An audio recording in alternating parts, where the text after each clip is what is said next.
Bonjour à tous.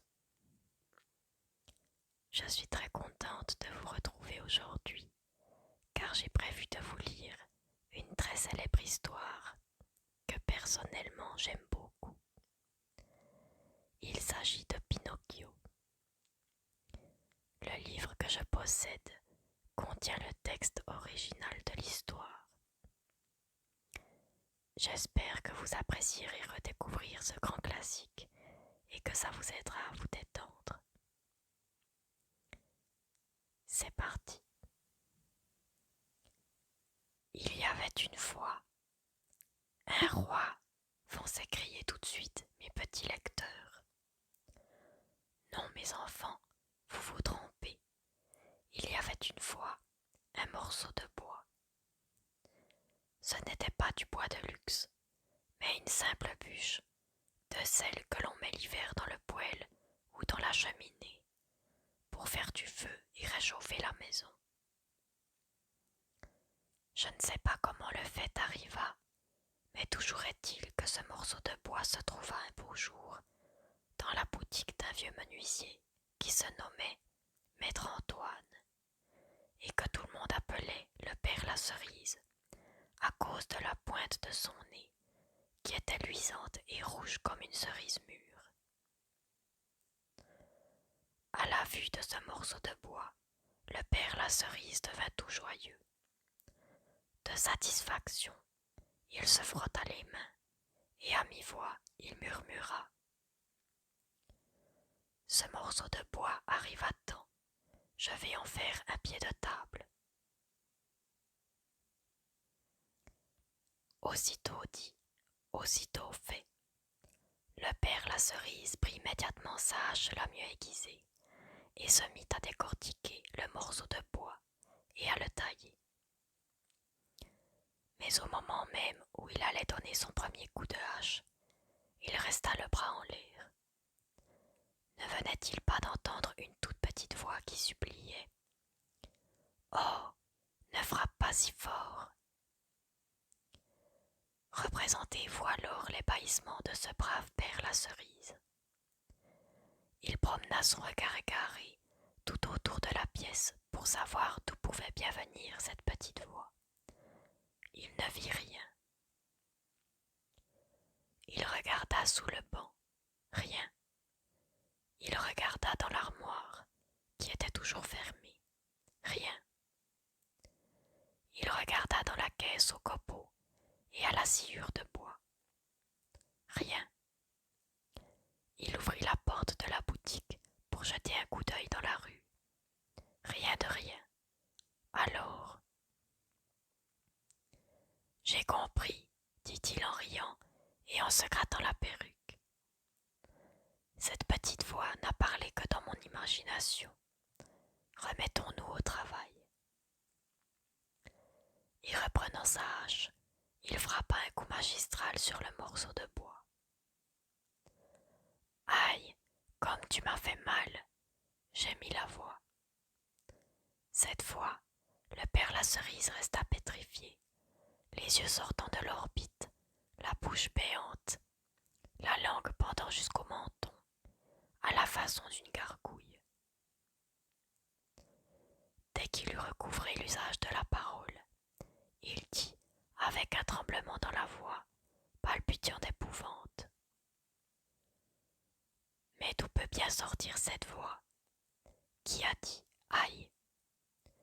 Il n'y a pourtant ici âme qui vive.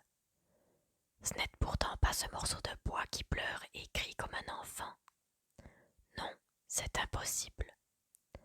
Ce morceau de bois, le voici.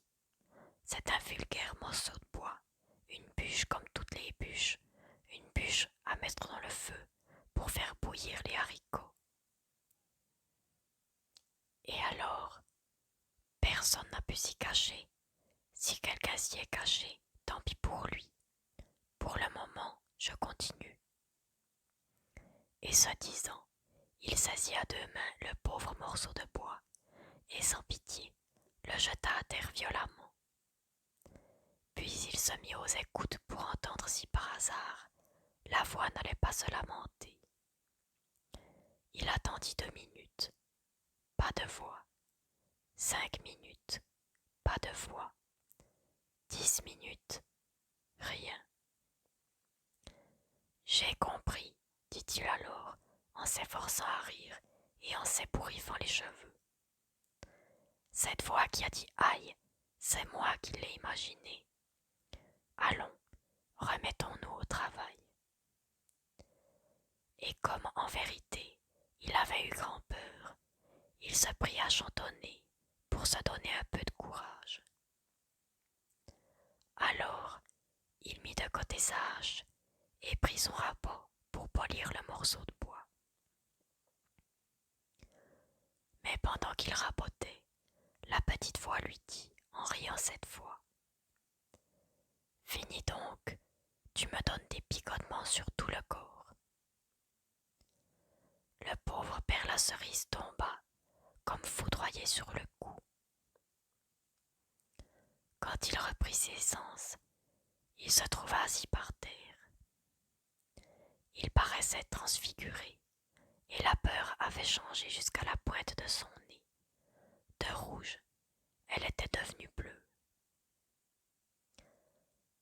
À ce moment, on frappa à la porte. « Entrez, dit le menuisier, sans avoir la force de se remettre sur pied. Alors entra dans la boutique un petit vieux très alerte qui se nommait Geppetto. Mais que les enfants du voisinage, lorsqu'ils voulaient le mettre en fureur, surnommaient Polenta à cause de sa perruque jaune qui ressemblait énormément à la bouillie de maïs. Geppetto se mettait très facilement en colère, car à qui l'appelait Polenta, il devenait aussitôt féroce et il n'y avait plus moyen de le tenir. « Bonjour, maître Antoine, salua Geppetto. Qu'est-ce que vous faites donc par terre ? » J'apprends l'arithmétique aux fourmis. Grand bien vous fasse. Qui vous amène, compère Geppetto?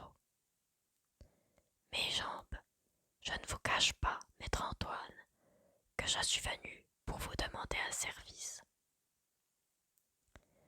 Je suis à vos ordres, répondit le menuisier en se redressant sur les genoux. Une idée a germé ce matin dans mon cerveau. Ah, ah, j'écoute. J'ai imaginé de me fabriquer, de mes propres mains, un beau pantin en bois. Mais une merveille de pantin, qui sache danser, tirer l'épée et faire le saut périlleux. Avec ce pantin, je ferai le tour du monde pour gagner mon morceau de pain et mon verre de vin. Que vous ensemble. Bravo, Polenta, s'écria la mystérieuse petite voix. En s'entendant appeler Polenta, Geppetto, de colère, devint rouge comme un piment.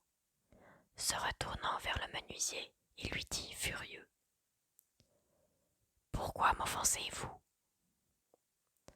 Qui donc vous offense ? Vous m'avez appelé Polenta. »« Ce n'est pas moi. » »« Il ne manquerait plus que vous disiez que c'est moi. Moi, je dis que c'est vous. »« Non. »« Si. »« Non. »« Si. » S'échauffant de plus en plus, il en arrivèrent des paroles au cou, et se prirent aux cheveux, s'égratinèrent, se mordirent, s'injurièrent. Quand le combat fut terminé, il se trouva que maître Antoine avait entre les mains la perruque jaune de Geppetto, et que Geppetto tenait dans sa bouche la perruque grisonnante du menuisier. « Rendez-moi ma perruque, cria le père la cerise.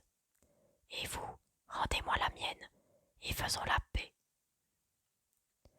Les deux petits vieux, après avoir repris chacun sa perruque, se serrèrent la main en se jurant de rester bons amis toute leur vie.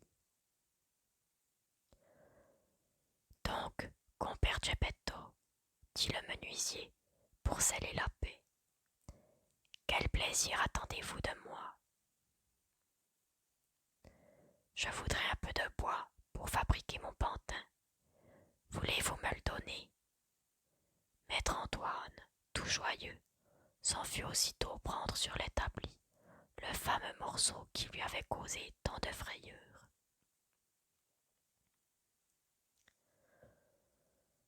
Mais au moment même où le menuisier voulut le remettre à son ami, le morceau de bois donna une forte secousse, échappa vivement de ses mains et alla se jeter avec force contre les tibias de l'infortuné Geppetto. Ah! Ça, c'est avec grâce, maître Antoine, que vous faites vos cadeaux. Vous m'avez presque estropié. Je vous jure que ce n'est pas moi. Alors c'est moi. La faute est toute à ce morceau de bois. Évidemment, mais c'est bien vous qui me l'avez jeté dans les jambes. Je ne voulais pas jeter. Menteur! Geppetto, ne m'offensez pas, sinon je vous appelle Polenta. Anne, Polenta, Baudet, Polenta, vilain singe, Polenta. À s'entendre appeler Polenta pour la 3e fois, Geppetto de rage perdit la raison. Il s'élança sur le menuisier et ce fut une belle rouée de coups.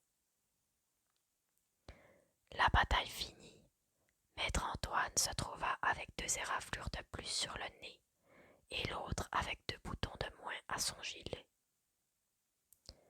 Lorsqu'ils eurent ainsi réglé leur compte, ils se serrèrent la main de nouveau et de nouveau se jurèrent de rester bons amis toute leur vie.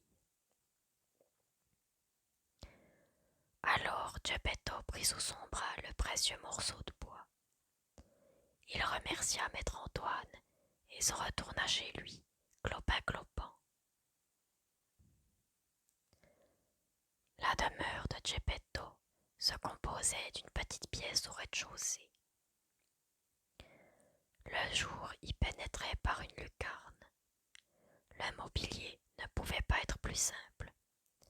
Une chaise lamentable, un misérable lit, une table en ruine. Dans le fond, on apercevait un feu superbe. Mais le feu était peint sur le mur, et à côté du feu, on avait peint également un pot-au-feu qui bouillait joyeusement en laissant échapper un nuage de fumée, lequel donnait amplement l'illusion de la réalité.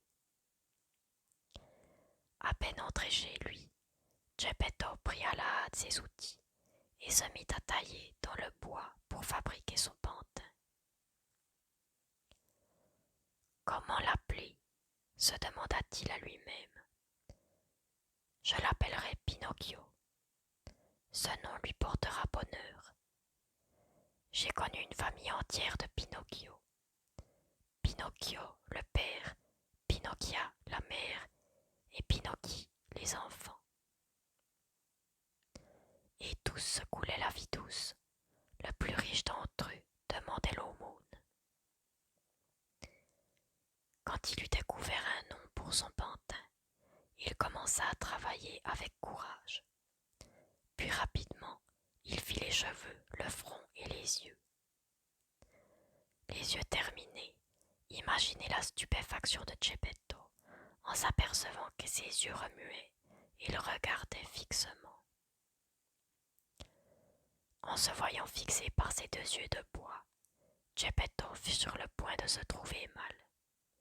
Il s'écria avec un accent sévère. « Vilains yeux de bois, pourquoi me regardez-vous »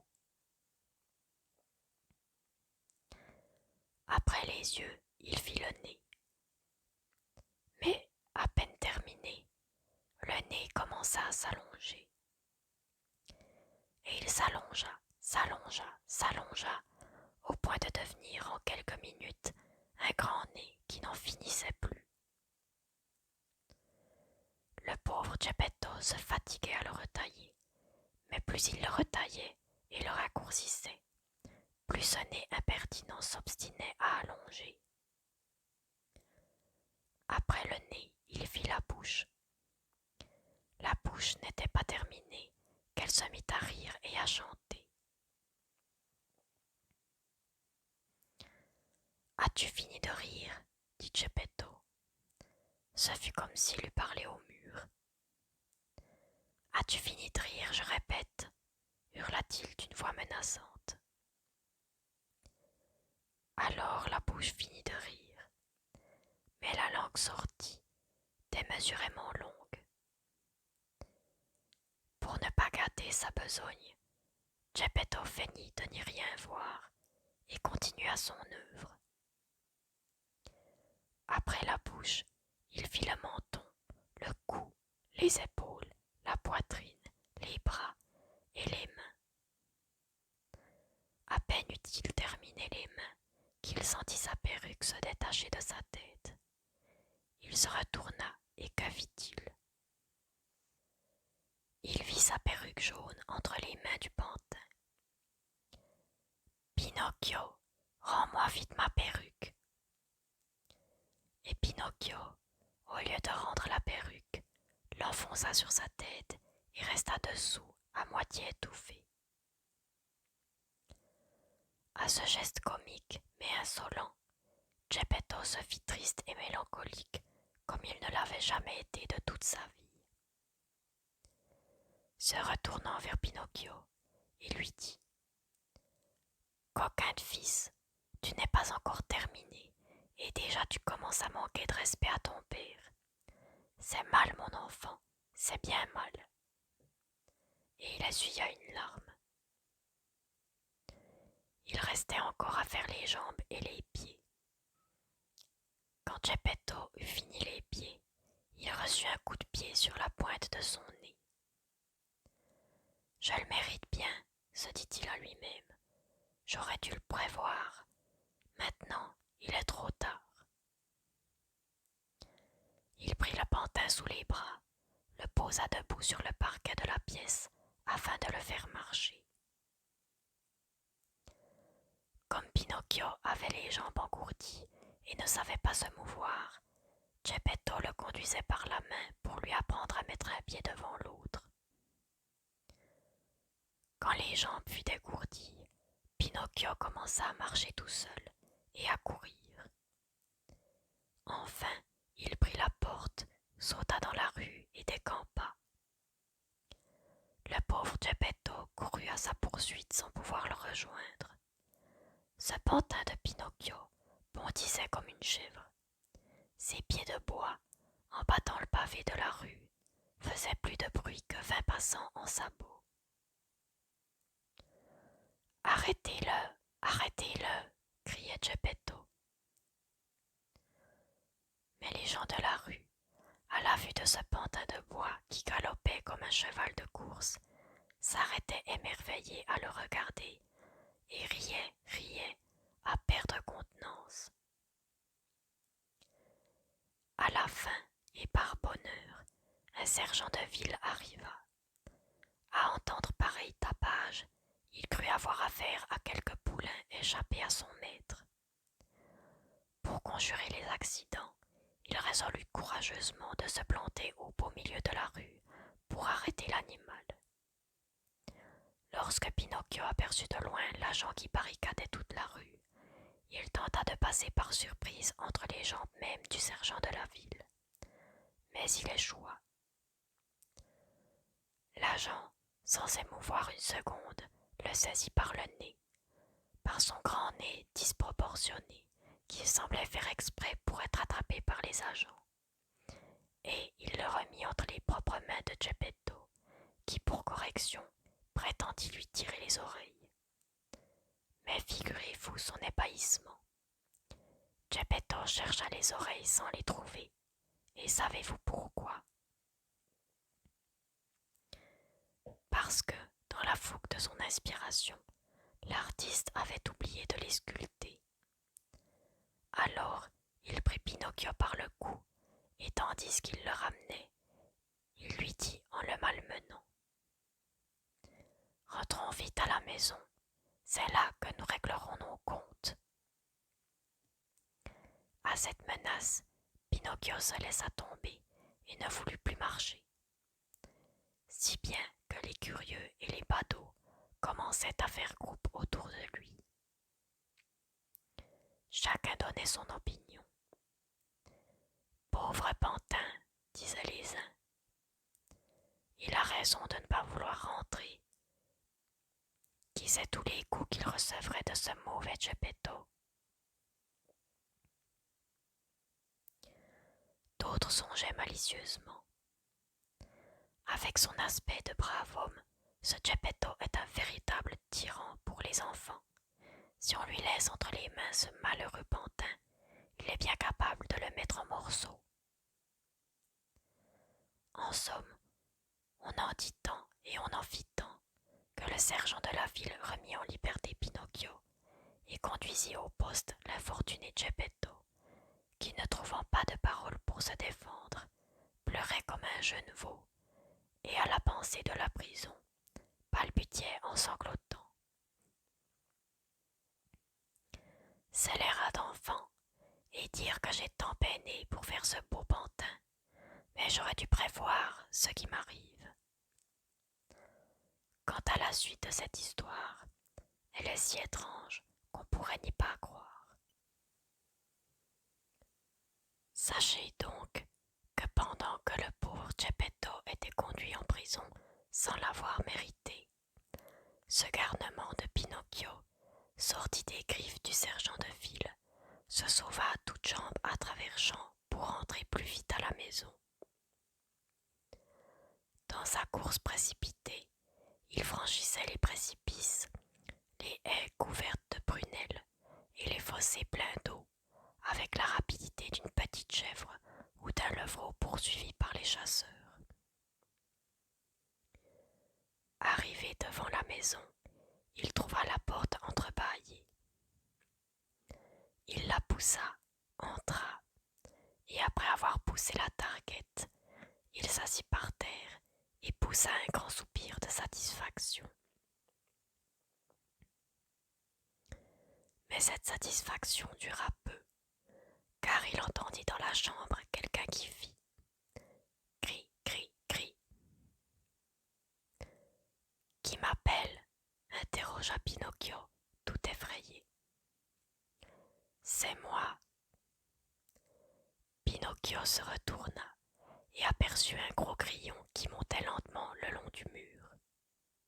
« Dis-moi, grillon, qui es-tu ? » « Je suis le grillon parlant, et j'habite cette chambre depuis plus de 100 ans. » « Aujourd'hui pourtant, dit le pantin, cette chambre est à moi, et si tu veux me faire un grand plaisir, va-t'en vite, sans même te retourner. » « Je ne m'en irai pas, répondit le grillon, sans t'avoir dit auparavant une grande vérité. Dis-la vite et décampe. Malheur aux enfants qui se révoltent contre leurs parents et qui, par caprice, abandonnent la maison paternelle. Ils n'auront jamais de bonheur en ce monde, et tôt ou tard, ils se repentiront amèrement. Tu peux chanter, mon grillon, comme bon te semble. Ce que je sais, c'est que demain, dès l'aube, je partirai d'ici, car si je restais, il m'arriverait ce qui arrive à tous les enfants. On m'enverrait à l'école, ou de gré ou de force, il me faudrait travailler. Or, entre nous soit dit, je ne me sens pas de disposition pour le travail. Je prends beaucoup plus de plaisir à faire la chasse aux papillons ou à grimper aux arbres pour dénicher les oiseaux. Pauvre niais, avec ces idées-là, tu deviendras un bel âne en grandissant, et tout le monde rira de toi. Tais-toi donc, vilain grillon de mauvais augure, cria Pinocchio. Mais le grillon, qui était patient et philosophe, continua sur le même ton. Et s'il ne te plaît pas d'aller à l'école, pourquoi n'apprends-tu pas du moins un métier qui te permette de gagner honnêtement ton pain? Veux-tu que je te dise, répliqua Pinocchio, qui commençait à perdre patience. De tous les métiers du monde, il n'en est qu'un seul qui me convienne vraiment. Et quel est ce métier? Celui de manger, boire, dormir, s'amuser et mener du matin au soir la vie de vagabond. Pour ta gouverne, dit avec son calme habituel le Grillon parlant, tous ceux qui font ce métier finissent à l'hôpital ou en prison. Prends garde, Grillon de malheur, si tu me mets en colère, malheur à toi. Pauvre Pinocchio, tu me fais vraiment pitié. Pourquoi te fais-je pitié? Parce que tu es un pantin, et ce qui est pis, parce que tu as une tête de bois. À ces dernières paroles, Pinocchio se dressa furieux. Il prit un maillet de bois sur l'établi et le lança contre le Grillon parlant. Peut-être ne pensait-il pas le tuer. Malheureusement, il l'atteignit juste à la tête, si bien que le pauvre Grillon eut à peine la force de faire cri-cri. Et puis il resta là, aplati contre le mur. La nuit était venue. Aux appels de son estomac, Pinocchio se rappela qu'il n'avait pas encore mangé. Chez les enfants, l'appétit grandit vite. C'est ainsi qu'en quelques instants, l'appétit de Pinocchio devint de la faim, qu'il se convertit en une faim de loup, et enfin en une faim terrible. Le pauvre Pinocchio courut vite au foyer où la marmite était en train de bouillir. Il voulut la découvrir pour voir ce qu'elle contenait, mais cette marmite était peinte sur le mur. Vous imaginez comme il se trouva sot. Son nez, qui était déjà long, rallongea d'au moins 4 doigts. Il se mit à courir à travers la pièce.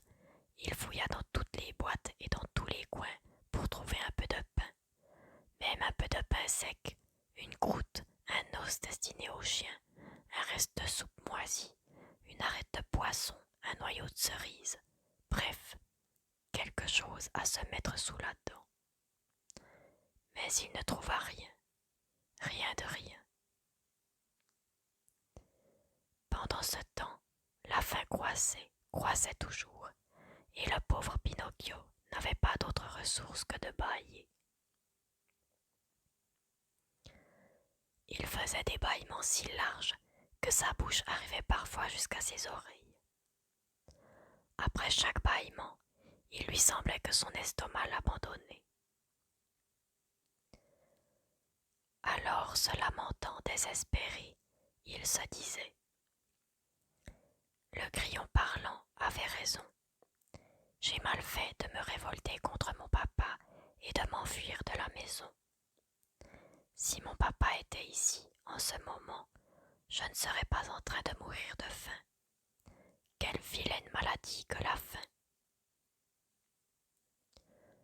Soudain, il lui sembla voir dans un tas d'ordures quelque chose de rond et de blanc qui ressemblait à un œuf. Pinocchio sauta dessus.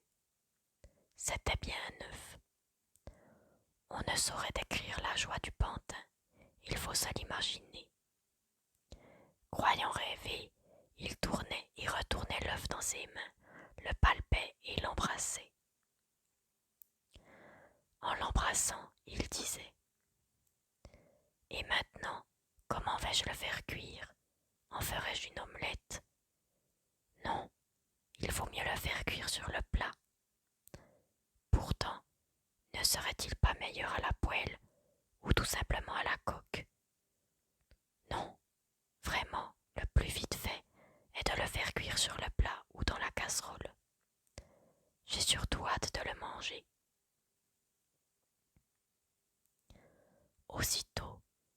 Pinocchio mit une casserole sur un réchaud de braise allumée.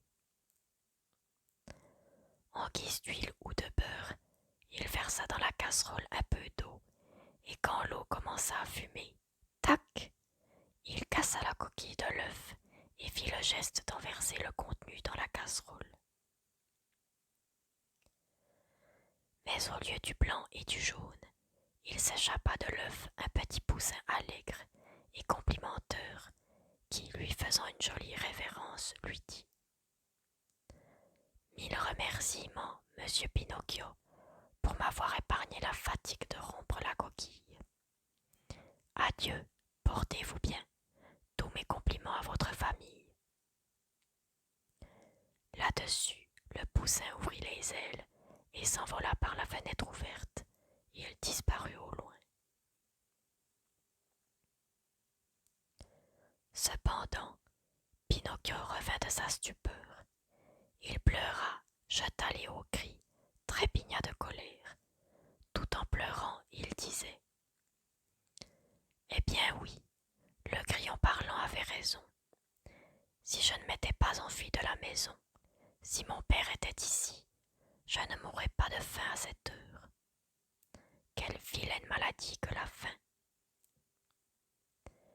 Et comme son estomac continuait à gémir plus que jamais et qu'il ne savait que faire pour le calmer, il pensa à sortir de la maison et à tenter une escapade dans le voisinage, espérant ainsi trouver quelque personne charitable qui lui ferait l'aumône d'un morceau de pain. Il faisait justement une nuit horrible. Il tonnait très fort. Les éclairs fendaient le ciel et un affreux vent froid et intolérable qui soufflait avec rage en soulevant de gros nuages de poussière faisait bruire et craquer tous les arbres de la campagne. Pinocchio avait une peur terrible du tonnerre et des éclairs. Mais la faim fut plus forte que la peur, si bien qu'il s'avança vers la porte, la franchit et prit sa course. En une centaine d'enjambées, il atteignit les premières maisons. Il était hors d'haleine, avec la langue pendante, comme un chien de chasse. Mais tout était obscur et désert. Les boutiques étaient fermées les portes et les fenêtres. Pas un chien dans la rue, un pays de morts. Dès lors, Pinocchio, pris entre la faim et le désespoir, s'avisa de tirer la sonnette d'une maison et sonna sans interruption, se disant à part soi: Quelqu'un se montrera bien à la fenêtre. En effet, un vieillard se montra, le bonnet de nuit sur la tête, qui lui cria très en colère: Que demandez-vous à cette heure? Que vous me fassiez le plaisir de me donner un morceau de pain. Attendez-moi, je reviens de suite, répondit le vieillard, croyant avoir affaire à un de ces petits vauriens qui s'amusent la nuit à tirer les sonnettes pour importuner les braves gens qui dorment paisiblement. Après une demi-minute, la fenêtre se rouvrit et le vieillard cria à Pinocchio: Avance un peu et tends ton chapeau. Pinocchio, qui n'avait pas encore de chapeau, s'approcha et sentit pleuvoir sur son échine le contenu d'une énorme cuvette d'eau qui l'arrosa complètement de la tête aux pieds, comme s'il eût été un vase de géranium fané. Il retourna à la maison, trempé comme un caneton, harassé de fatigue et mourant de faim.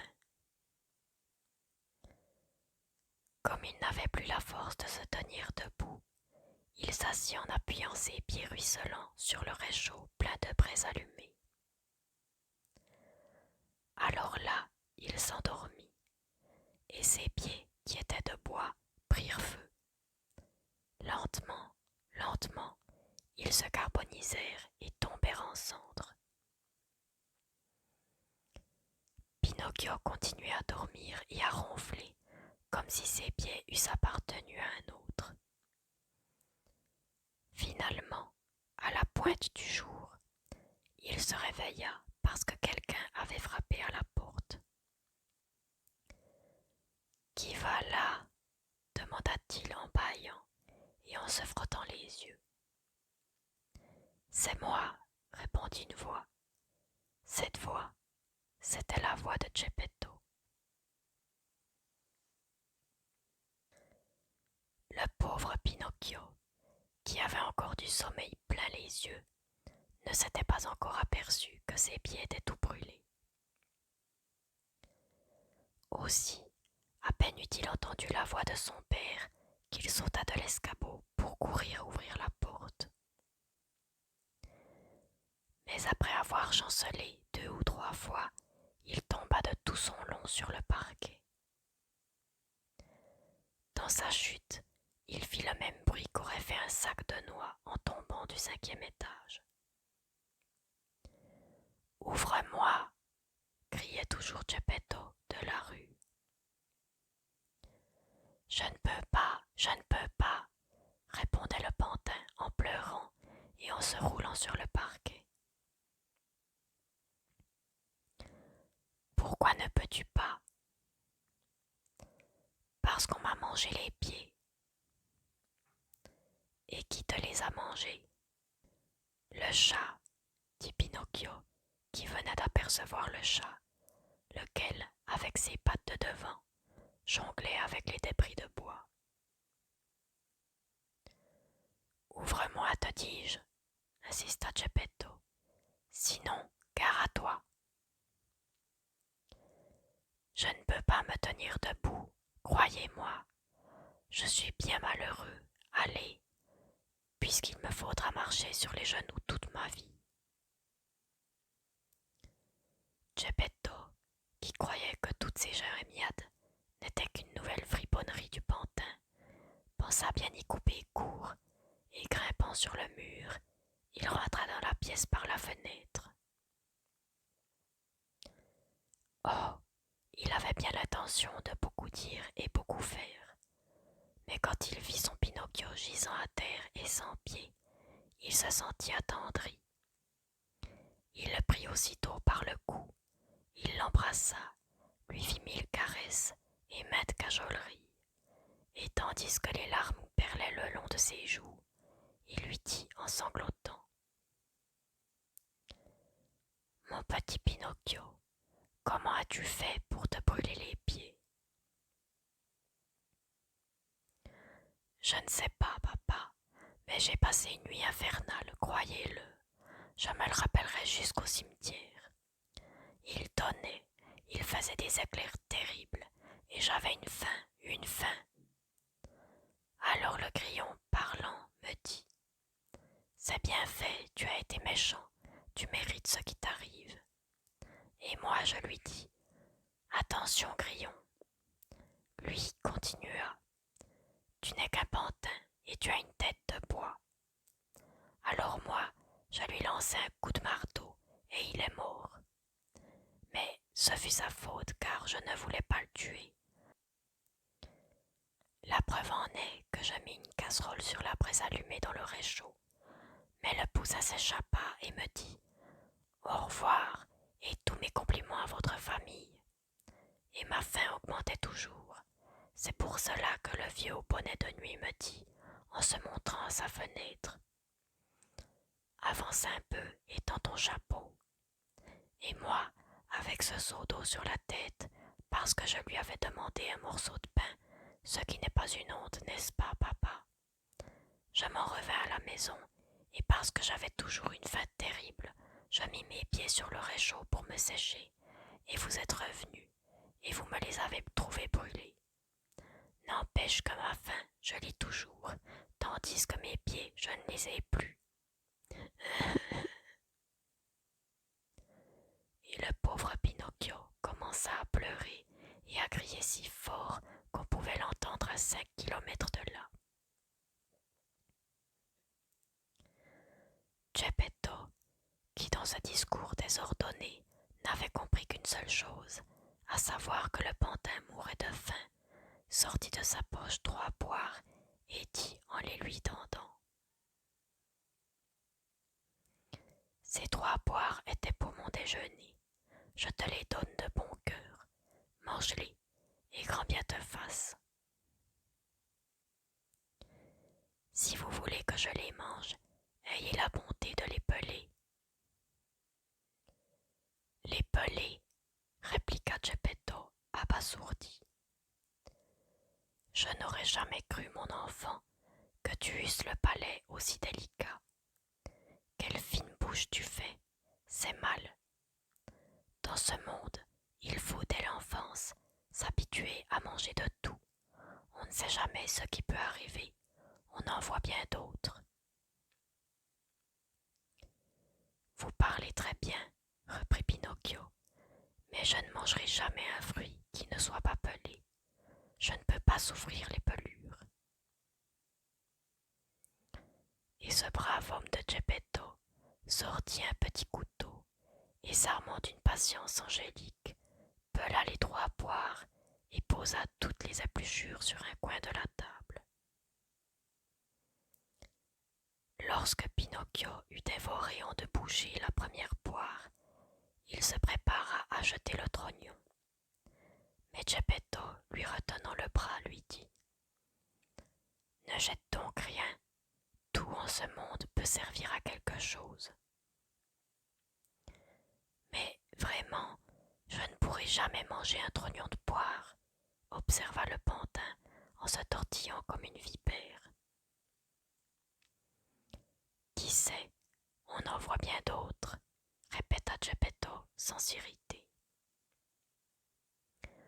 Le brave homme fit si bien qu'au lieu d'être jeté par la fenêtre, les 3 trognons vinrent s'aligner sur le coin de la table, à côté des pelures. Quand les 3 poires furent mangées, ou pour mieux dire dévorées, Pinocchio bâilla longuement et dit, en se plaignant à nouveau. J'ai encore faim. Mais, mon enfant, je n'ai plus rien à te donner. Rien, vraiment rien. Je n'aurai que ces pelures et ces trognons de poire. Eh bien, dit Pinocchio, faute de mieux, je mangerai une pelure. Et il se mit à mâcher. Tout d'abord, il tordit un peu le bec, puis les pelures, l'une après l'autre, disparurent dans un souffle. Après les pelures, ce fut le tour des trognons. Quand Pinocchio eut fini de tout manger, il se frappa les genoux de contentement et dit en sautant de joie. Maintenant, je vais très bien. Tu vois donc, observa Geppetto, que j'avais raison quand je te disais qu'il ne faut être ni trop raisonneur, ni trop délicat. Mon cher enfant, on ne sait jamais ce qui peut arriver ici-bas. On en voit bien d'autres. Voilà. Nous nous arrêterons ici pour aujourd'hui. J'espère que cette première partie de l'histoire vous aura plu. N'hésitez pas à me laisser votre avis en commentaire et si vous êtes comme moi, impatient de lire la suite, n'oubliez pas d'être présent au rendez-vous de la semaine prochaine. Et vous pouvez aussi vous abonner à ma chaîne et activer la cloche pour être certain de ne pas rater la suite. Dans tous les cas, prenez bien soin de vous et à bientôt.